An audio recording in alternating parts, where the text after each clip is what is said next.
boy, Coach Booker.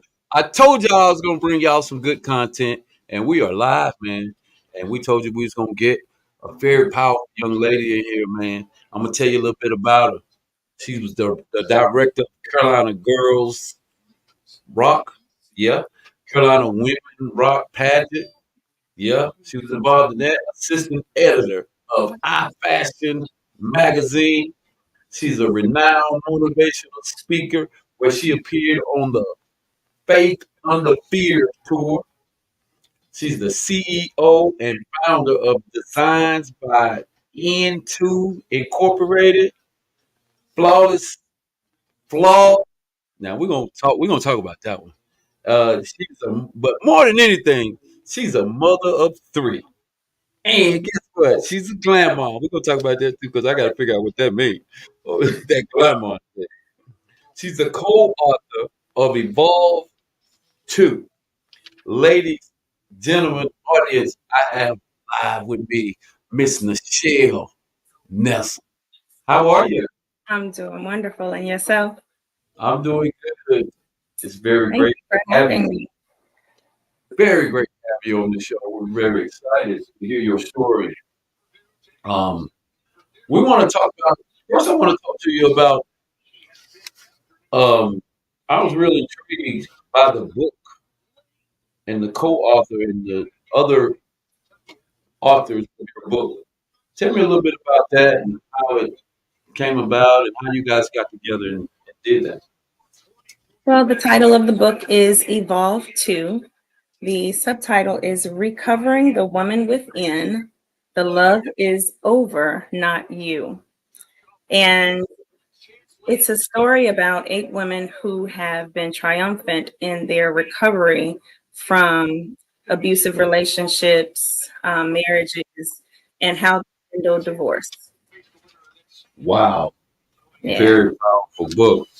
And is it that how that work? Like all you guys just kind of got together and you had a part and then somebody else had a part, or you just kind of wrote your?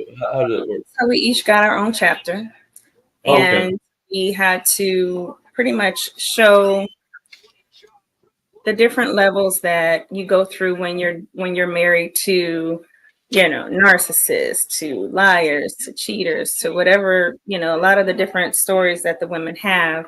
Um, but mainly how God got us through all of those different trials and tribulations that you go through when you are involved in a relationship as those. Mine specifically was the lying and the cheating and all that great things that you don't like to deal with, but as life would have it, those things are thrown your way. And how you navigate through those challenges shows or should show the God in you when that is a part of your marriage. But when it's only a part of yourself, it becomes an issue. Awesome, man. And so let's talk about just you and where you from and where you grew up and all of that and your journey from you know Okay. your young life. I was born here in Charlotte, North Carolina. Originally Okay. from here, but I did not grow up here. My father was in the military, so I grew up all over the world, mainly in Europe and Germany. Um, I, excuse me, we've been everywhere. We've lived in Germany, we've lived in Louisiana, in Georgia, in Italy. One of my older son was born in Italy, and my youngest son was born in New York. So I've kind of lived everywhere. Oh, okay. So you went to high school here in Charlotte? Oh, well, somewhere No, else in the world. I didn't go to high school in Charlotte at all. I spent about 3 months here during middle school, but for the most part, my high school years were in Leesville, Louisiana, out at Fort Polk, the Army base out there. Um, I went to two different or three different high schools. I know you went to Leesville Leesville High and some School. other high I schools. went to Evans Senior High School in Evans, Georgia. That's where I graduated from. Okay. Oh, nice. Where my son Jabari also graduated from that school. Okay. Yeah. Awesome. We went So, to, I see you was in the world of fashion. yes. How'd you get involved in that? How did that, you know? I started modeling when I was 9 years old. I saw my aunt doing it. It was something that I really got excited about and enjoyed, and ended up going into her classes with her and learning and studying from the age of 9 years old to Oh, realizing that that's something that I wanted to do. And um, while I was in Germany, I did fashion shows over in Germany. I did shows in New York and in Milan, and I've kind of, and definitely in New York. So it's always been a passion of mine for being a fashionista and loving the world of runway and oh, training. I'm really? also training and choreography as Oh, well for the you know how to do a little runway modeling and all that? years. Oh my goodness, you do. I mean, you are a woman walking in authority. I must admit, I must say that. And Thank your you. walking years, you Thank know. you. I used to do a little modeling, but I got a little, yeah, I I got a need to little outdated. see that. I want to see that. Oh You gotta have to show me man, that. I'm telling you, I had my little full turn, my little half turn, spin back. Yeah, I used to do it. Hey, but this ain't about me though. So anyway, so I want you to talk to me about a little bit about. So we talk about gracefully broken, the gracefully broken series, which is something you're currently That's my new working baby. on right now. Yes, Right? You got a series going on. it is. Tell everybody about This one is near and dear to my heart. The Gracefully Broken series. So let me go back a little bit. There's this song by Tasha Cobbs Leonard, and it's called Gracefully Broken. And when I heard that song, it illuminated exactly how I felt as a woman, the different levels, the different things that I've gone through, where I am now, how I had to grow and transform in order to become who I am now. And it just made so much sense when God put it on my heart that I needed to do what I consider my Zoom cast. And it's an opportunity to speak to women everywhere and invite women to come on to the show live, which we're face to face on Zoom, it. but it gives us an opportunity to tell our stories, tell our journeys, encourage one another, uplift each other, be inspirational to one another. And all of the different things that I've gone through has given me, the foundation and the know-how and the knowledge how to get through these things to be able to help other women. And that's basically what this is. And eventually it'll lead into a lot more. But right now we're just starting out with the series and it's going really well. Okay, so let's talk about the viewers right now who want to be a part of it. How do they become part of it? How do they reach out and register? And how does that work? So they can go to my Facebook page, which is Nichelle Nelson or Mahogany's Quest, and send me a direct message asking for to be added to the Facebook group. I did put information on Facebook, but they took it down because it was just a registration form. And all I need for any woman that wants to register is to send me her email address, her first name and last name, and then I will email her a welcome letter as well as the link to our Zoomcast. So basically, it's a There's no support fee. team. It No is fee. It's a support team. definitely. Women support women. Women supporting women, uplifting each other. And when you are in the element of other women and you see their journey, you hear their story, it's like, oh my gosh, mine might not be as bad as theirs. But when you see their resilience and how they've transformed their lives and how they've made it through those different struggles, because we're here, we're living every day, it just does something for you. It helps you cope with what you're doing with, and it also gives you an opportunity to trust God, knowing that he will do the exact same thing for you by bringing you through your struggles. Absolutely awesome. So let's talk about what led you and inspired you to even what experiences that you have that made you say, I gotta tell my story, or this is what I went through, this is what I went through, this is what I went through. Let's talk about some of the things you went through, if you're comfortable with that. Let's talk about it a little bit. And we can talk Whatever about you it. can talk about, let's talk about it. Whatever you can't, don't worry about it. Well, I'm okay. He might not be okay, but he can't hear me, so. Um, so for me, I've been married a couple of times, and I won't divulge how many, but right. I've been married a couple of times, and the one in particular that the book is about really, really took me by surprise. Mhm. The lies, the person that I thought I was married to was not who he was. The cheating, the number of children that I've lost in that marriage. I had lost 3 children, all in the 19th, 20 weeks, almost 20 weeks. All Had right. to give birth to each of them, had to bury them, and still have to deal with his infidelities. Um, but hindsight, it's, all the different things, all the different women that you have to encounter that, call you. There was one in particular that I speak about in the book, um, who told me she was his fiance, my husband's fiance. Right. So Okay. challenging as that may seem, that's when everything hit the fan. And, when you are attached to someone or you love someone and you've given someone your all, it's difficult to find out that everything that your marriage was based on was basically a lie.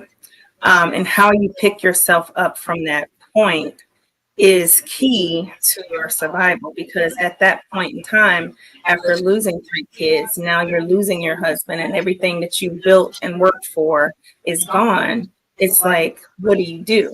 You can either Right. turn to bad things that'll get you either, in a hospital, in a mental hospital, because it was enough to make you go crazy, Mm-hmm. or worse. A lot of women that I've encountered have been suicidal in that, dealing with some things that were less than what I've gone through.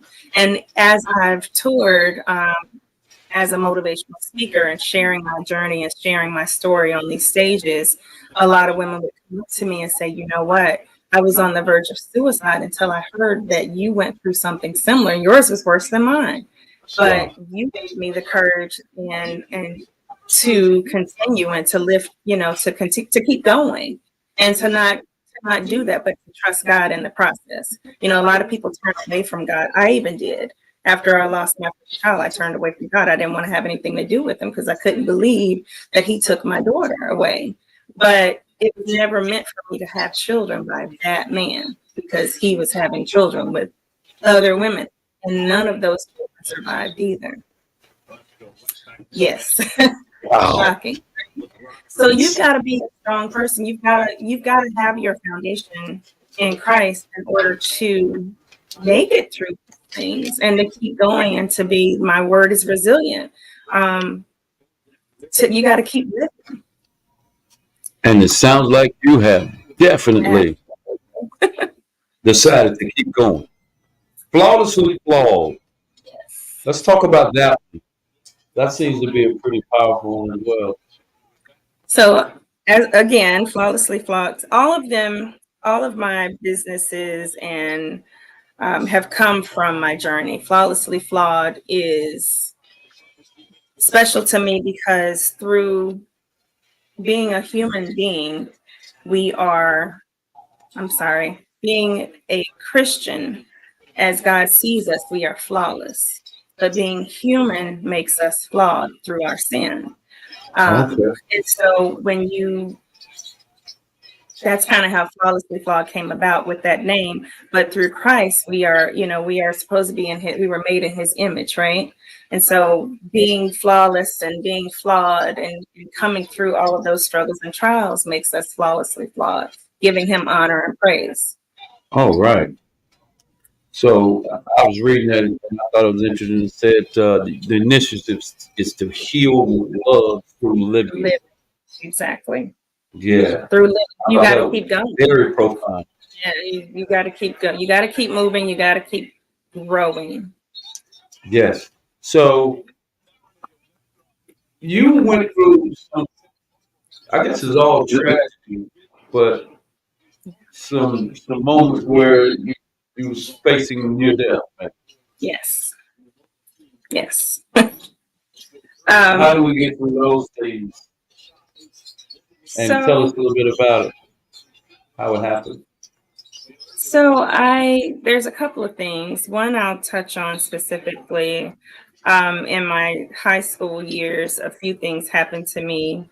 Um, I was involved in a situation where I was assaulted by someone that I did not know, threatened to be killed in that process.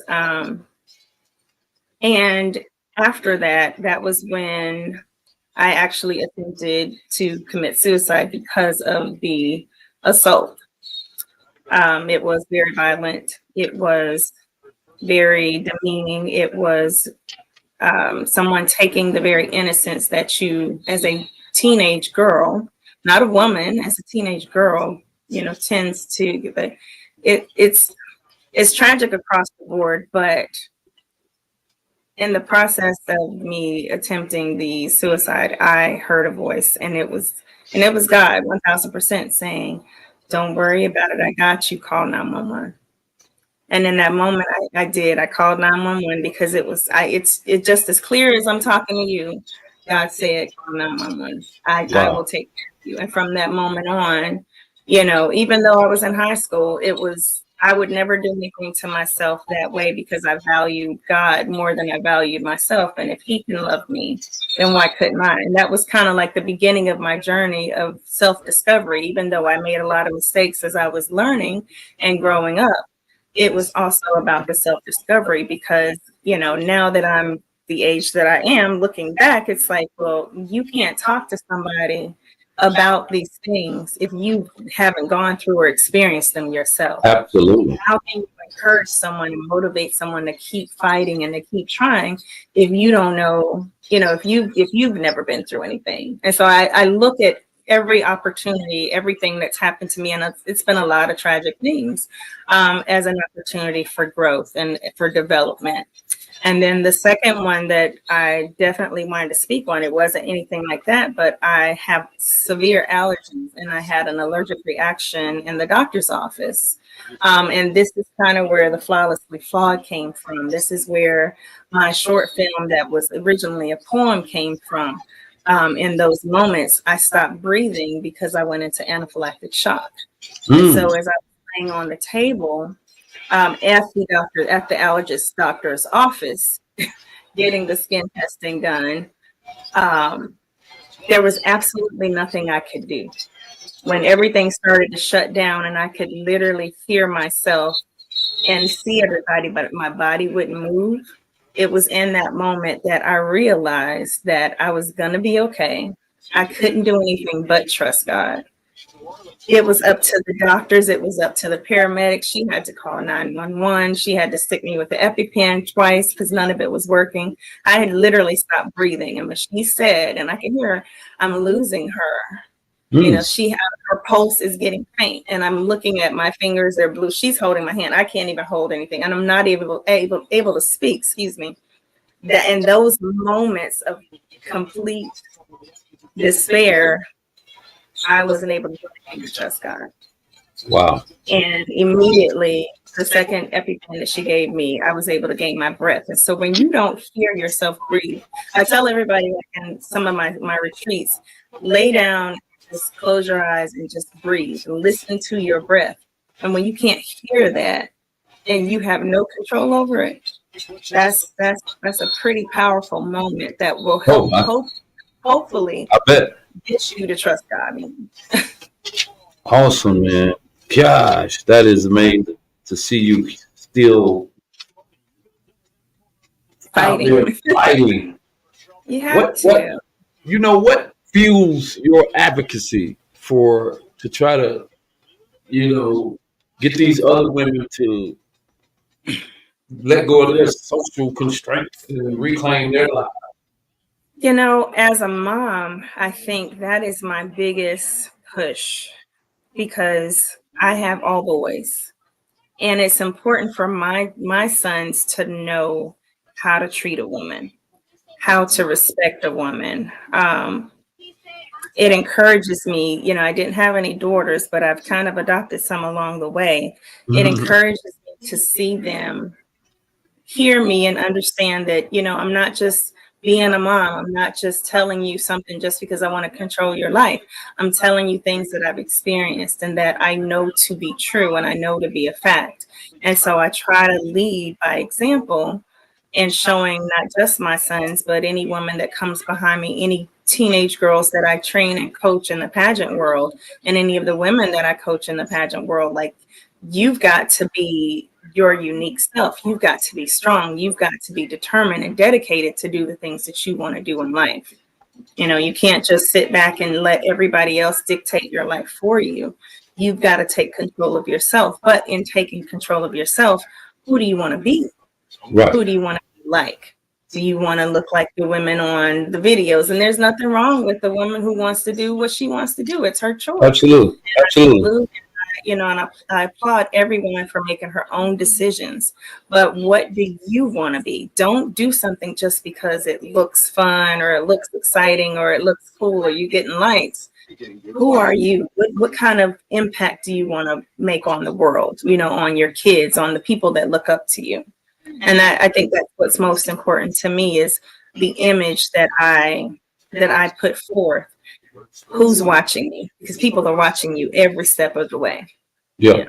The cameras are always on. And who do you want them to see? Do you want them to see, you doing whatever, your friends are doing, or do you want them to see the God in you? Do you want them to see your service, the fact that you're giving of yourself, the fact that you love, without restraint? Who do you want to be? Wow. So single parent mom raising three men, young men. The challenges of doing that. Let's talk about that a little bit. They are challenging for sure. My oldest is now, and I'll probably age myself, but my oldest is now 35. Okay. And then my son Jabari is 29, and my youngest son is 14. And there's a huge gap between all of them, but they're from each decade. They're from each decade. They're from each decade, and they're just, as a mom, you've got to. Well, I've had to make things happen for my kids because I wanted a better life for them than I was seeing, and that than a lot of people have had. And not having constant father figures. They have their fathers, but having a constant father figure in their life that's pouring into them on a regular, consistent basis. That's just not the common thing anymore. Unfortunately, sometimes it is, and it's great when it is, but it doesn't have to mean that they are going to be without because they don't have that. For me, it was more important for me to make sure that I put people in my son's lives. They've had my father, who is an amazing minister now, and he's been an amazing role model to my sons. They've had their uncles, and they've had their football coaches, the basketball coaches, like even yourself, pouring into my kids. It was important for me to surround them with both men and women who would pour into them, who would love them, who would teach them the ways of life and how to navigate life itself as young men. So I thank you for that as well, for also not even just pouring into my youngest son, but pouring into my son Jabari as a coach. They're, like I said, they're in different decades and they play different roles, but he's a grown man. But he's also been through a lot of trials and tribulations himself. And so to see positive men that pour into him and encourage him, that means it makes a world of difference to me as a single mom. Awesome, man. Awesome. So let's talk about one thing because I have a personal relationship with Tyler and Jabari. And even let's talk about him for a minute. Jay. Yes. He had some tragedy in his life that, of course, affected the family as well. Absolutely. Can you tell me a little bit about how, what happened with your son, Jay? So Jabari J, Coach J, was an amazing football player. He had been playing football since he was 4 years old. He wanted to go to a D1 school and play college ball. He did that. He graduated from North Carolina Central. We went to just about every Canadian League tryout because he wanted to do something on that level first before trying to get into the NFL, which was a dream of his, or actually the dream was to play pro football. He signed with the Charlotte Thunder. Actually, it used to be Carolina Energy, and then Thomas Davis bought the team and it became the Charlotte Thunder. All of this happened right before COVID. COVID happened. He signed a contract with Carolina Energy to play, so we were all excited. And his dream of becoming a pro football player came true. We were very happy for him. I was very excited for him. And then COVID happened, and then when they decided to come back, they became the Charlotte Thunder. He went through training camp. He went through the workouts. He went through the pictures, photo shoots, and the schedule and everything, the lineup. It was amazing. We were all excited. And then one morning, he had a severe accident on 85.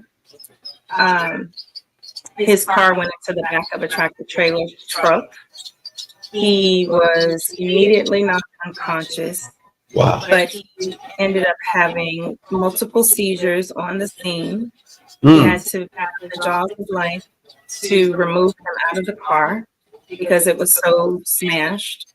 There had been an accident up ahead where a teenage girl, I have no idea why someone would be drinking at that early in the morning, but she caused a 5-car pileup. In one of those cars, an entire family was killed. So everybody was trying to slow down, and I think that's how Jabari's accident happened. He was airlifted to the Carolina Medical Center to the trauma unit. They had to have emergency surgery to relieve the pressure off of his brain.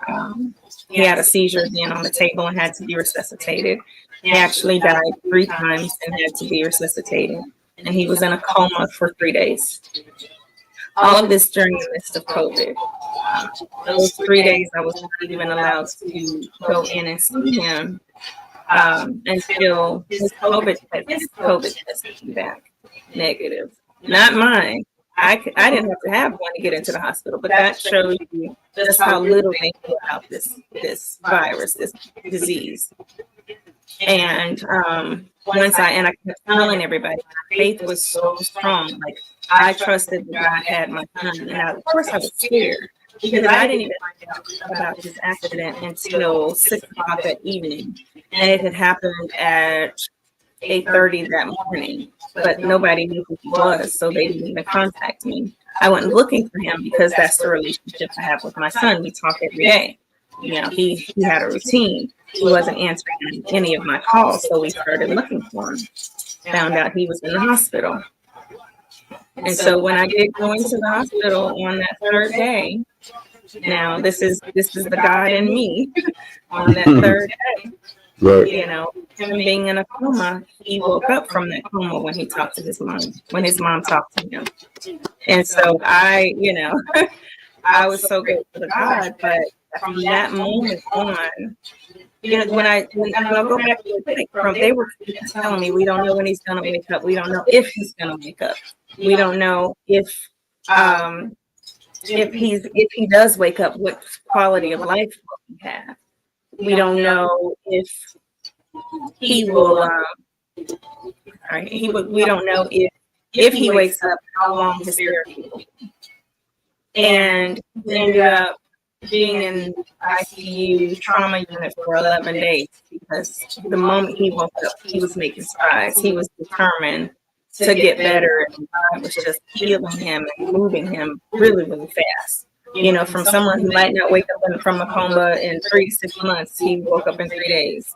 For someone who might not make it out of ICU for 3 to 6 months or 6 months with God, he was out of there in 11 days on his way into rehab.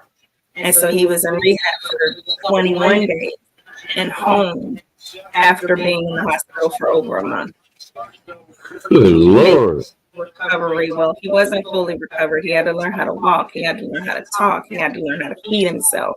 He had severe nerve damage on the left side of his body. He kind of walks with a gait now, but he was so determined to get back out on the football field to coach his kids, not even necessarily about the team that he would never play for. He was more concerned about coaching his kids. Yes. And so with that whole football career, the Charlotte Thunder recognized him and honored him. He came back to the games. He's been a strong force in the community. Atrium Health has recognized his journey and his story. They recognized him at the Charlotte Knights baseball game as a hometown hero. Every news media did stories on him because his recovery was miraculous.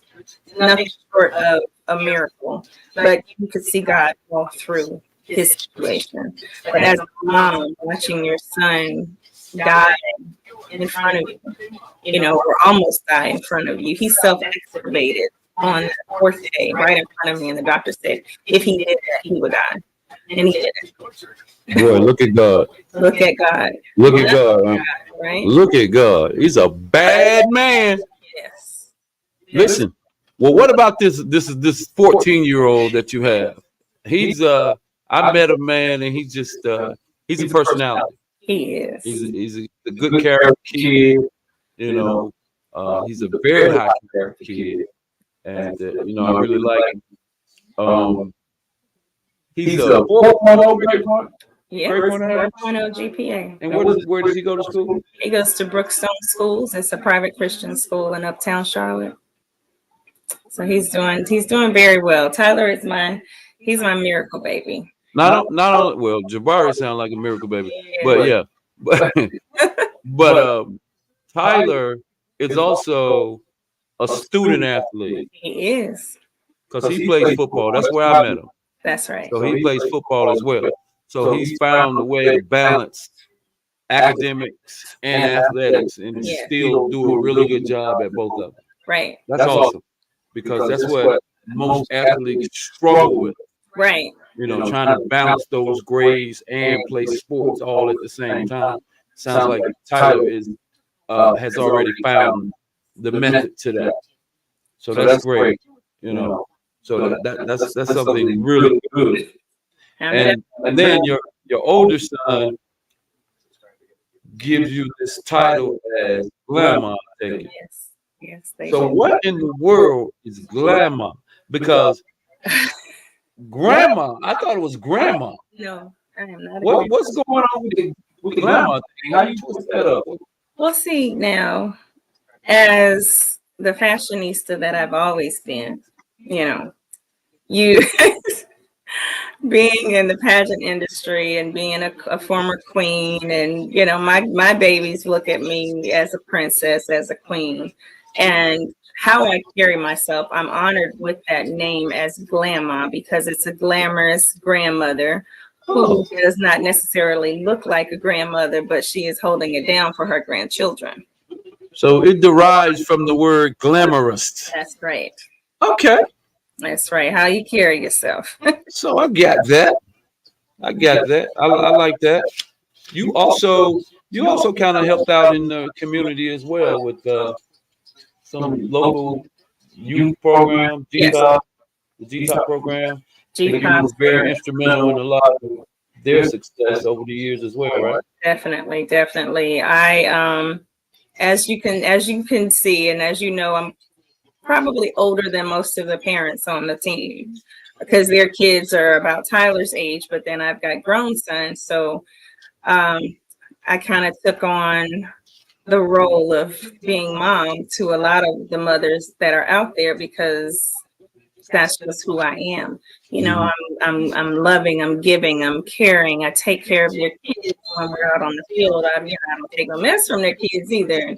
I'm that mom that'll snatch up your child and then come and tell you about it. You don't play around. But being a grandma with that, it's just, on a lot of the kids on GTOP, the baby babies call me grandma at GTOP too. But we've been with we've been with GTOP since Tyler was 4 years old. Really? Oh yeah. He started out playing flag football with GTOP when we first moved back to North Carolina from Georgia. And I was introduced to Lamont Tidwell through a friend of the family, Dean Ferguson.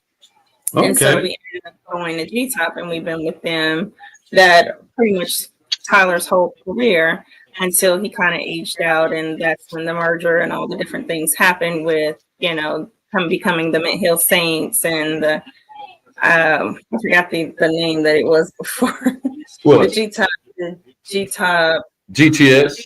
GTS, Yeah. yes. So just being able to be involved in that, being a team mom, being responsible for all of the practice uniforms and the t-shirts and a lot of the paraphernalia. That was something that I did through Designs by N2 Inc., which is my t-shirt company. So yeah, we've done a lot. Good, man. So listen, transparency, vulnerability equals loving soul. How does that? What does that mean? I seems like I saw that somewhere on your page. Transparency, vulnerability equals loving soul. To me, that means what your character shows about you. If you're transparent and you're honest, your character is who you are when nobody's watching, right? And if you're transparent and you're open and you're honest, there's nothing that people tend to trust you. People tend to flock to you when they know they can depend on you and you're reliable. Um, I think God is all through that statement because being a loving soul is so important to me as a woman, as a Black woman, that we've got to be able to pour into everyone else. We've got to be able to pour into our communities. We've got to pour into these young women and these young men. And I think just being open to who you are, showing who you are, reflects that. That is awesome. I saw that on your page somewhere. I think it was just a post that I reposted. A lot of the things that Yeah, I something did. that you reposted. Yeah, a lot But of I the things. but I knew you could expand on it Yeah. because I think you reposted it, so it meant something to you. And I just wanted you to. So I had a question that just slipped my mind. I told me I'm getting a little older too. So, Okay. We've but covered a lot. what's your message right now to women who are either going through something they're trying to get out of, they're trying to recover from, or the women that you face every day that in these seminars, or just to women in general to prevent some of these things? What's your message to them overall? Before I say that, one of the things with two of the organizations that I definitely want to mention, Carolina Girls Rock Pageant Organization and Carolina Women's Rock Pageant Organization, we're not just your average pageant. With the young ladies, the young girls, instilling in them their self-esteem, their self-love, their self-worth, their value, who they are, who they're striving to become, for bringing out what their talents and their interests are and molding them into the young women of the future. That's so critical and vital to what I do now, because our future depends on these young women and who they are growing up to be. We see all these people on, social media posting, and these babies are doing things that they don't have any business doing. That's just because they haven't been taught anything different. And some of the moms haven't been taught anything different than that. There you go. So having Carolina Women Rock Pageant, we're doing the exact same thing with a lot of women. And a lot of the women are professional, already set in their careers, already, doing their things, but stepping out of their comfort zone is what we are doing with the women, showing them that they also can be anything that they want to be. They can go after their dreams. They can do something that they've never done. And becoming a queen, in your 20s and 30s and 40s, 50s, and even 60s, is a possibility. And that's, we still, a lot of women, believe it or not, a lot of women have self-esteem issues. A lot of women have self-doubt and feel that they're worthless in some form or fashion, inside, subconsciously. So the things that I'm doing now, and that the pageant organization with Don Morell and Monica and Jackson, we are trying to pour as much of ourselves into these young girls and these young women, giving them a platform, giving them an opportunity to do something different and to become phenomenal and fierce as they should be.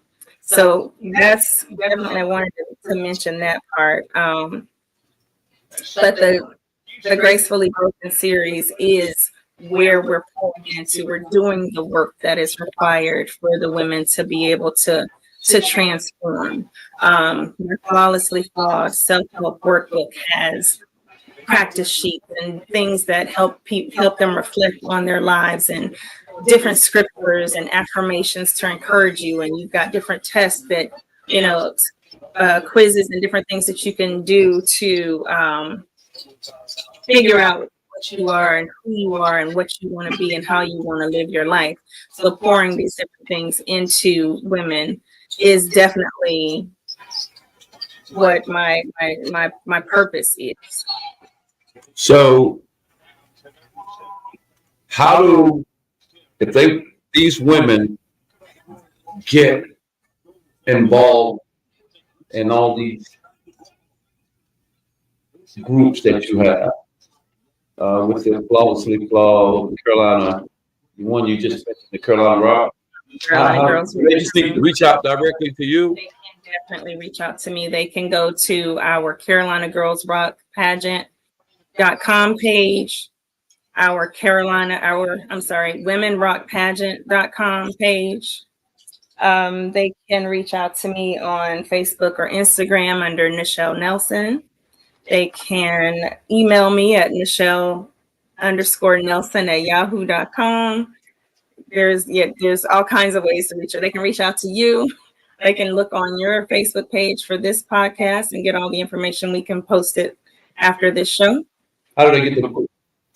They would have to reach out to me on Facebook to get the book and order the book directly through me. It is an Amazon number one bestseller on Amazon.